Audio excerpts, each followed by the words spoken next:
from Patriots camp, in the official press conference, Floyd Mayweather announced his final fight on September 12th, and he declared that Andre Berto is a very worthy opponent while taking a shot at Manny Pacquiao. Can Skip get some water? Take a listen. Tough competitor. He's been knocked down, but he jump up off the canvas and continue to fight. And every time he go out, he gives 100%, and that's what we want. Why do you want that? We want a guy that's going to push me and bring the best out of me. As we can see, Manny Pacquiao wasn't able to bring the best out of me. So I believe Berto is the guy for the job. Stephen A., you know Floyd. You spent a lot of time with him. Do you agree with that? No, I do not. But I want to say this. A lot of people can get on Floyd for a couple of things. First of all, I know Andre Berto. Okay. I've known Andre Berto for some time. I have not been impressed with his record over his last 6 fights, which were 3-3. He started out 27-0. He was absolutely fantastic. I think he's a warrior, but the problem is when you're a warrior, ultimately you get hit a bit too much. I think a couple of people he has fought, they've hit him too much. And because of that, now I don't want to call him punch drunk. He still has speed, he still has power, but I don't think he's any match for Floyd Money Mayweather, and Floyd knows that. If Floyd thinks most people weren't a match for him, why the hell is he going to think Andre Berto is a match for him? I think this is one of those situations where Floyd is, to be quite honest with you, I think he's looking out for one of the brothers and sitting there and giving him an opportunity to make some good money, because Lord knows nobody else in boxing is doing that for a lot of guys. And I think that that's what's behind this to some degree. And I also believe no matter what they say, that he's going to come out and out of retirement, and he will fight again for fight number 50 after he wins this next fight. Even though, again, it's boxing, anybody could get caught. And Andre Berto is capable of catching somebody and hurting them. I don't think it will happen because I don't think he's in Floyd's class. But in the sport of boxing, never close your eyes to that possibility.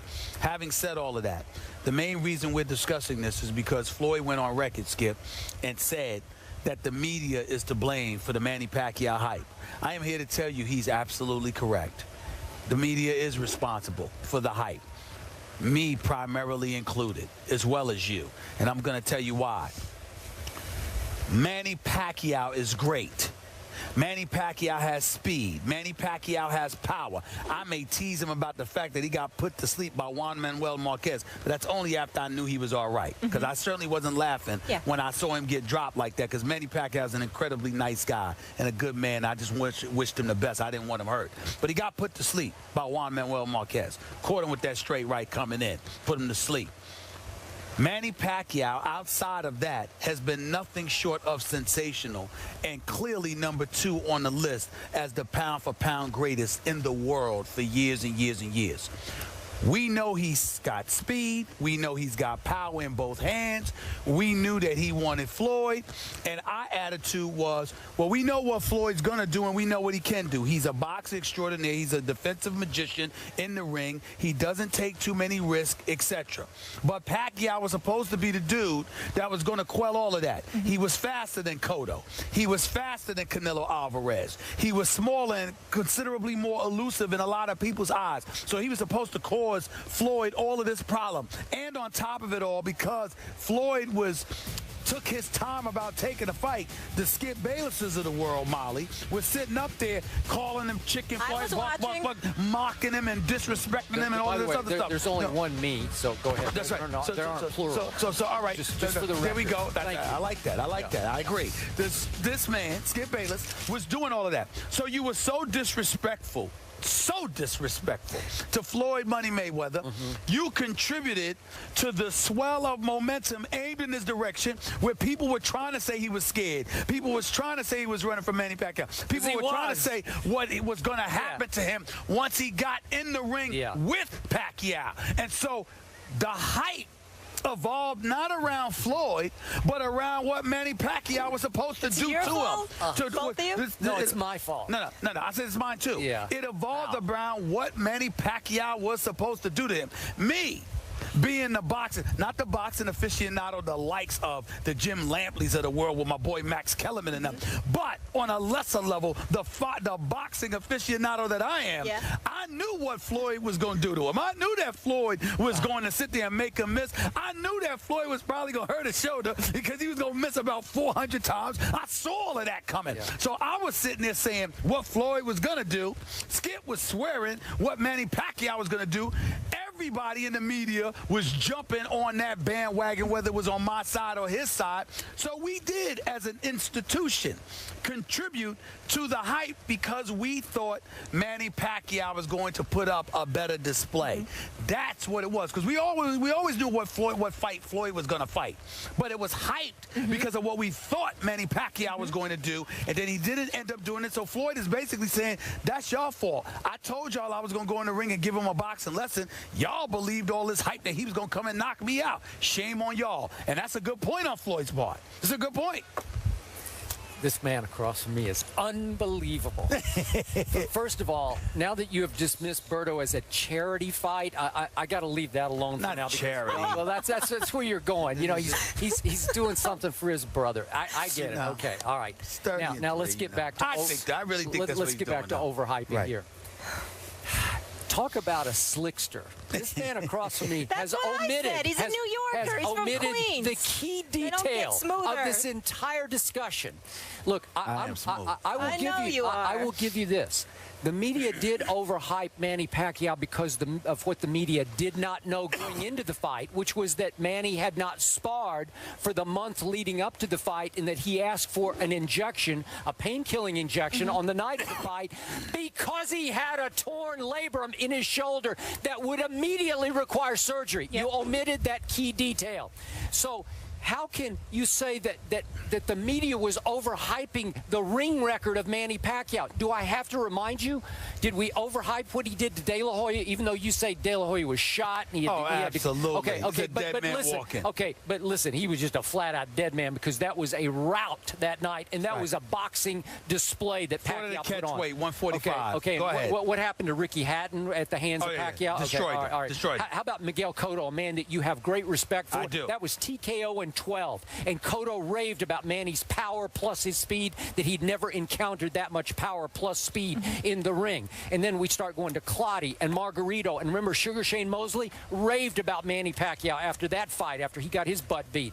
And then listen, Timothy Bradley, he lost twice. I don't care what you say. He lost twice, and he is a stud game fighter to me. And we agree there. He's the one. This is the man. You want to talk about you're in for a long night. You're going to be in for, and Floyd would have been in for a long night if he had taken Bradley in this fight instead of Berto. Bradley doesn't have power, but he can box, he can fight, and he can take a punch and stuff. I got a lot of respect for Timothy Bradley. And that first fight was the all-time robbery I have ever witnessed when they somehow gave it to Bradley over Pacquiao. But then, look, Juan Manuel Marquez, that was the fourth fight we're talking about. I have to remind you that Manny had beaten, they even called the first fight a draw, I have no idea. Yes. That was another robbery, but he had beaten him 2 previous times in fights 2 and 3, and then he was just bored. I got to fight this guy a 4th time because Floyd was a chicken. Floyd was running and running and running from Manny Pacquiao, and he finally got shamed into having to do it for the sake of his legacy, because you even admitted you cannot retire with that big glaring asterisk on your record. Absolutely. Ran from Manny Pacquiao. So what, thank you God, Pacquiao tears his labrum before the fight. Okay, I want to see a real fight. I want to see a second fight. You say before the fight. I say he probably tore during the fight all those misses. Probably. Swings. So that's why he didn't spar for the whole month. If I swing and miss 400 times, I'd hurt my labrum too. All right, that's fine. But now Floyd is sitting back taking pot shots at Manny Pacquiao, saying, "Oh, he didn't push me to be my best." Yeah, Floyd, because you fought a one-arm fighter. Are you proud of that? Because I wouldn't be. I'd be ashamed of it. And if Floyd Mayweather Jr. does not rematch with Manny Pacquiao in fight number 50, he's going to be shamed again. He'd certainly be shamed from this position. I disagree. Let me tell you this. I believe that, and again, I'm on the record. Floyd cannot end his career fighting Andre Berto. That can't be your last fight on the books. And you know what? I don't believe he will. And I don't believe he will either. I think this, and I have no problem with him fighting Berto because it's a tune-up. If it's not a tune-up, that's an entirely different matter. But as long as he fights after after Berto, I'm not going to have any problem with this being a potential tune-up. It does not have to be Manny Pacquiao. I would prefer that it's Manny Pacquiao, but Manny Pacquiao needs to come and apologize to Floyd for sitting there and using that as a weak excuse. You ain't got no business. You showed up in the ring. You need surgery the next day, and it's not an excuse? Please. Are you kidding me? I'm not sure the surgery was the next day. I know that's what Bob Arum and probably Freddie Roach is saying, but I don't know that. Let me tell you something right now. I got no problems. And nobody, let me tell you something, you know anything about boxing, you're not going to have a problem with Mayweather fighting Canelo Alvarez or Cotto next instead of Manny Pacquiao. I got news for you. That's a mega fight if he fights one of those two. Stay the hell away from Triple G, Gennady Golovkin. Don't fight that boy. He's too big for you. Stay the hell away from him. But you're talking about Canelo or Miguel Cotto, absolutely, that would be a mega fight. And if you want to go to Macau and fight Manny Pacquiao, make sure you have folks that go to the doctor's office. Make sure that we see it on camera, the medical exams. We want to see the x-rays. We will. We want to make sure there's nothing torn, there's nothing sprained or strained. I'll hold them up. That's right. That's right. All right, we can do that. Just to be clear. 50-1. Please. Just to be clear, September 12th, I shouldn't be booking travel? September 12th. No. Berto, Mayweather. You're not going I mean, I might be there, but I don't blame everybody for not looking forward to this. Yeah. Not after the Pacquiao thing. It should be somebody better, but this is a tune-up. It's a charity fight. I'll donate. Yeah. Not charity. It's a tune-up. It's a tune-up. You can have my 75. Andre Berto. We know Mayweather's the undisputed champ. We have another champion in the house. Actually, we're not in the house. We're outside here at the desk. It's Troy Brown, a 3-time Super Bowl champion. Come on over. He did it on both sides of the ball. Patriots Hall of Famer. How are you? Thank you so much for joining us. We got a lot to talk to you about. Good to see you. Good to see you, man. Thank you. First Take is brought to you by the new DQ Rolo Minis Blizzard Treat. It's summer in a cup. And by the Beauty Rest Recharge Line. Get your beauty rest.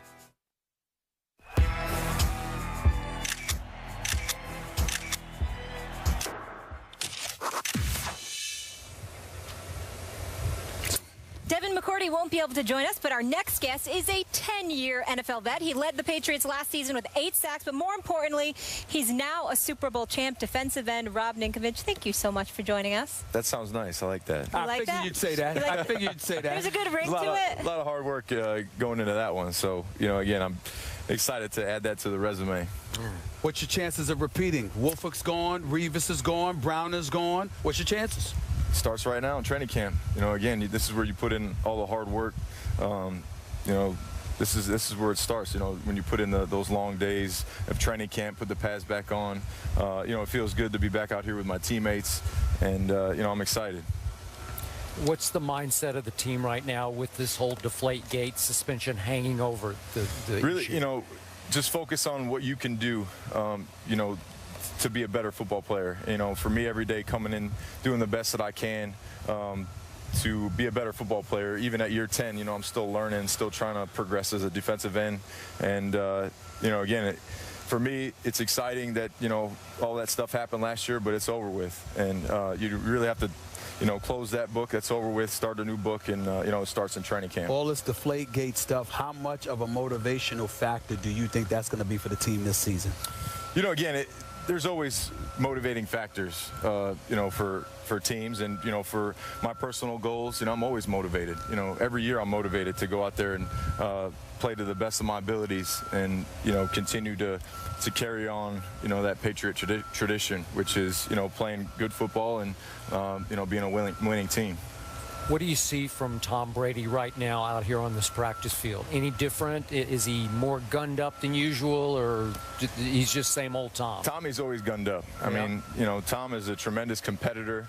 No matter what he's doing, he's competing. He's trying to be the best at what he does. So, every day he comes out here and, he holds everyone to a high standard. And, that's what it's supposed to be like, holding everyone accountable. Troy Brown was just on our desk, and he described him as pissed. Is that fair to say? Again, like I said, Tommy is a tremendous competitor, and he's always competing, and he's always trying to be the best at what he does. How much will you indeed miss a Revis and a Browner? Again, every year there's going to be turnover in the National Football League. You see it in every single team. you know, there's guys coming, there's guys going, and, you know, really you just have to adjust, and you have to, you know, work hard in training camp with the guys that are here and move forward. You know what? I think somebody's got a chance to knock y'all off. That's right. I said it. I said it. Right. I said it. Guess what? I'm looking at it. We were in Florida Park, New Jersey yesterday. I know they don't have. I know it's quarterback questions. Buffalo, New York, to a lesser degree Miami. But I think how tough it might be in the AFC East might be a little bit tougher than you're accustomed to because of the dominance that y'all have displayed. Won last 6 AFC East titles. You know, there's always every Sunday is a tough football game. You know, every team in the league has tremendous football players.